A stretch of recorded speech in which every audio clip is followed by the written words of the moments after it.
ఓం శ్రీమాత్రే నమః. నమస్తే అండి. ఎలా ఉన్నారంతా? బాగున్నారా?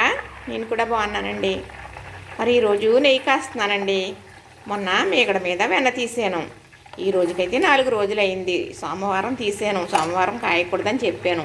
అది ఏంటి అనేది మీకు చక్కగా మళ్ళీ డీటెయిల్గా చెబుతాను. చాలా మాటలు నెయ్యి కాయడం ఇలా వీడియోలు పెట్టాను. మరి ఇప్పుడు కొత్తగా జాయిన్ అవ్వని వారు ఉంటారు కదా, చూస్తారు కదా, వారి కోసం మళ్ళీ చెబుతున్నాను. ఇప్పుడు చక్కగా మనం తొరకు తీసుకుని దాంట్లో వేసుకుంటాం కదా, అలా 10 రోజులకో 15 రోజులకో కొట్టుకుంటాం. అదేనండి, గిల కొడతాం. ఇప్పుడు వెన్న తీస్తాం కదా, ఆ రోజే నెయ్యి కాసేసుకుంటాం. బుధవారం కానీ, లక్షవారం కానీ, శనివారం కానీ, ఆదివారం కానీ మనం వెన్న తీస్తే కాసేసుకోవచ్చండి. మరి సోమవారం కానీ, మంగళవారం కానీ, శుక్రవారం కానీ నెయ్యి కాయకూడదు. వెన్న నెయ్యి కాసుకోకూడదు అన్నమాట. అయితే సోమవారం కాస్తే శోకానికి వచ్చుకోలేను నేను. సోమవారం కాయకండి నన్ను అంటదట వెన్న. మరి మంగళవారం మంటలకైనా వచ్చుకుంటాను అంటదట. మరి మంగళవారం మంటలకు వచ్చుకుంటుంది ఆవిడని మనం మంట పెట్టలేం కదా. అలాగే శుక్రవారం సుఖాన్ని ఇస్తాను అంటది. కానీ మహాలక్ష్మి మరి క్షీరసాగరవల్లి మరి సముద్రం సిలికితే వచ్చింది కదా మరి ఇవిడి. అందుకును మనం చక్కగా మహాలక్ష్మి కాబట్టి మనం శుక్రవారం నెయ్యి అయితే ఖాయం. వెన్న నెయ్యిగా ఖాయం అన్నమాట. ఇది అంతకని 3 రోజులు ఖాయం. అయితే ఆవిడైతే సోమవారం ఒకటే కాయొద్దని చెప్పింది అనమాట ఈ మహాలక్ష్మి వెన్న.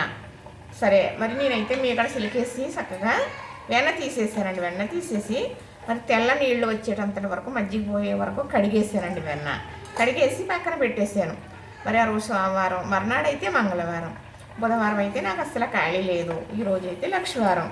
ఈరోజు చక్కగా నెయ్యి కాస్తున్నాను అనమాట. ఇది అంటే కేజీ వెన్న అనుకోండి, 1/2 కేజీ నెయ్యి వస్తుంది మనకి. ఎప్పుడు కూడా వెన్న కాస్తే 1/2 కేజీ వస్తుంది అనమాట. ఇది 1 కేజీ వెన్న పైనే ఉంటుందిలేండి. 1 కేజీ పావు ఉంటుంది. ఒక 1/2 కేజీ పైనే కొంచెం నెయ్యి వస్తుంది అనమాట. మరి మా అమ్మగారు కాసేటప్పుడు ఏం చేసేవారంటే, అప్పుడు కుండలో చేసి ఇవ్వరు మజ్జిగ, రోజు చిలికి ఇవ్వరు, కామేసి కొడితే అంతంత ముద్దలు వచ్చేదండి. ఇంతంత ముద్దలు కూడా వచ్చేది. అలా 4 రోజులకు ఒకసారి ఇంతంత మట్టి దాకంలో కాసేవారు. కాసింది ఇది ఒక ఇత్తడి గుండుగులు ఉండేయమాట. గుండుగుల్లో పోసి మూత పెట్టి దాసించేవారు. వాసన కట్టేవారు. మూతలు కట్ట తక్కువేనండి అప్పుడు ఏం చేసేదంటే, మరి ఎవరికన్నా కావాలంటే ఇది పంపించడం, మరి చుట్టాలుగా అయ్యి కొనుక్కోటాలు లేవండి, అమ్మటాలు లేవు, అలాగా అనమాట చేసేదమ్మ. మరి అప్పుడు ఏం చేసేదంటే నెయ్యి కాసేటప్పుడు ఇలానా ఉంది కదా, ఇదిగోనండి కందిపప్పు ఇలా ఇంత ఒక 2 కేజీలు నెయ్యి. ఎప్పుడు కాసినా 2 కేజీలు నెయ్యి వచ్చేదండి. ఇంత ఎనమత కాసేవారు కదా. గుప్పుడు కందిపప్పు అలా వేసేసేదండి అమ్మ. లేదు అనుకోండి ఈ కరివేపాకు అంటే ఏదో ఒకటే, ఇన్ని 3 వేయమని కాదు.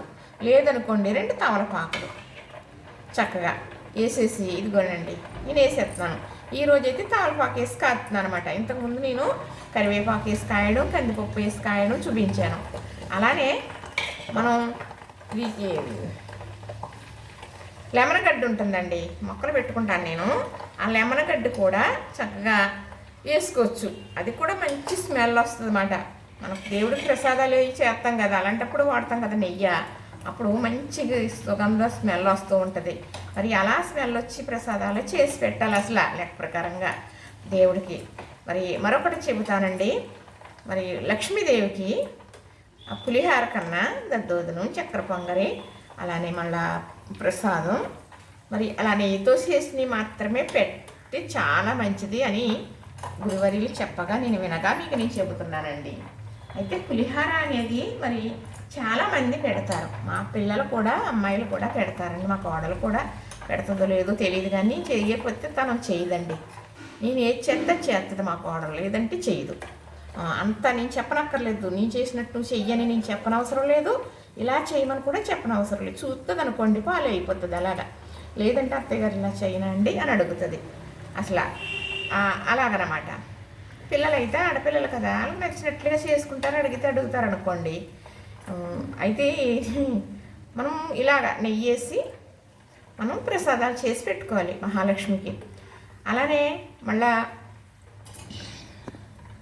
మహాలక్ష్మికి ఇష్టమైంది ఏంటంటే అది వడ్లు పేలాలు ఉంటాయండి. ఆ పేలాలు కూడా పెట్టవచ్చు. ఎందుకంటే మరి శ్రావణ శుక్రవారం మొదట వారం రేపే, అందుకే ఇలా చెబుతున్నాను అనమాట.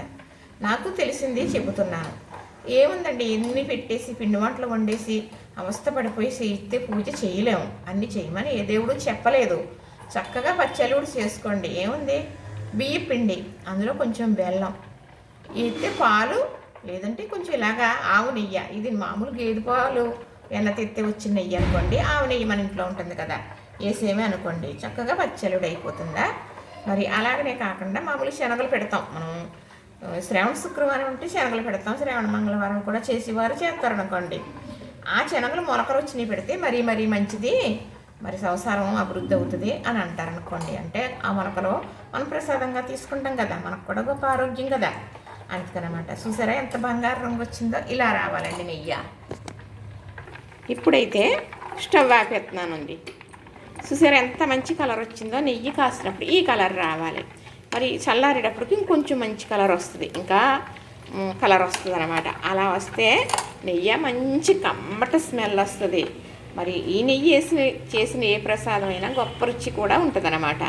ఇప్పుడు మరి వరలక్ష్మి వ్రతం అయ్యి వస్తుంది కదా, మరి నేతితో చేసి కొన్ని చేస్తాను కదా, అందుకని ఈ నెయ్యి సెపరేట్గా ఇలా తవలపాకులు వేసి శుభదాయకంగా కాసేసానండి. ఇది ఒక డబ్బాలో పోసుకుంటానా. మరి వరలక్ష్మి వ్రతం వస్తుంది కాబట్టి అప్పుడు చేసే విధానాలన్నీ చూపిస్తానన్నమాట.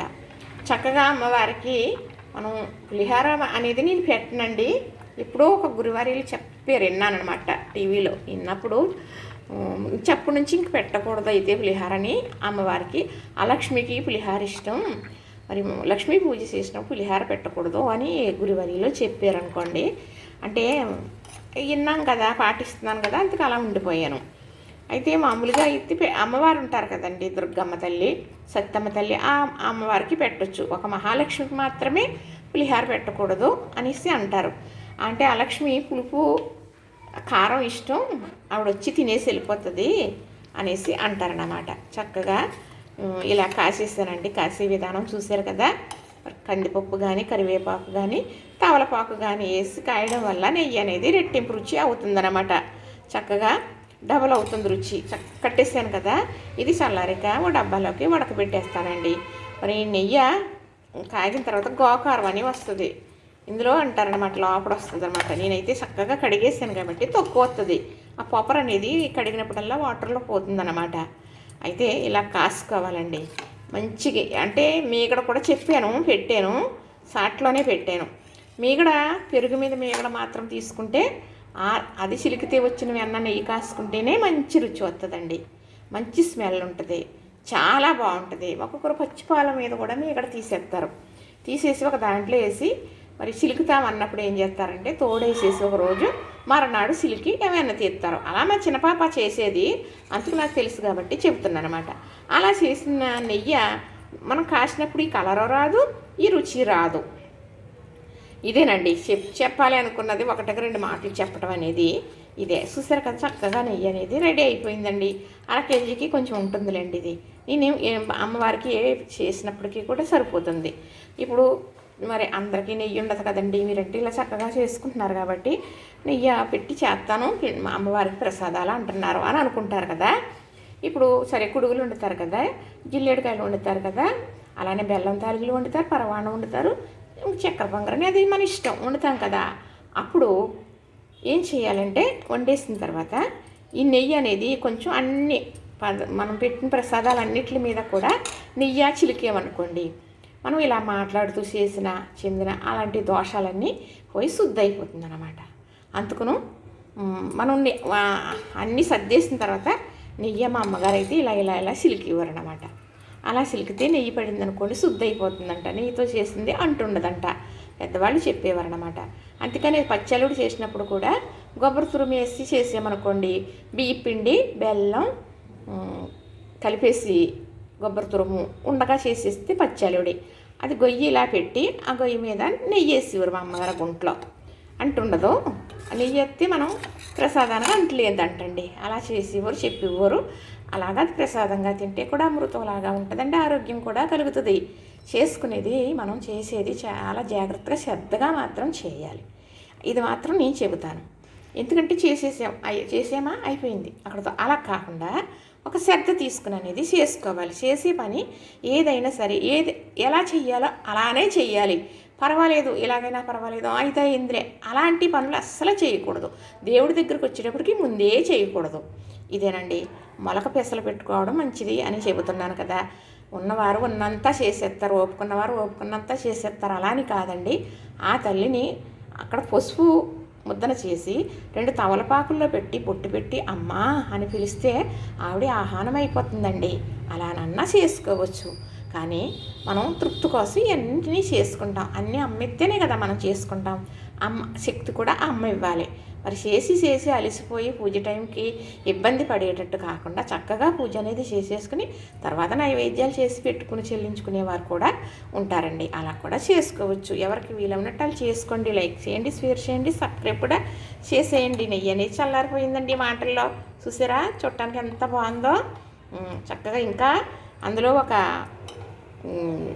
వీటు ఉందనమాట, అలాగ పొంగుతున్నట్టుగా వచ్చిందనమాట. చూసారా కదా.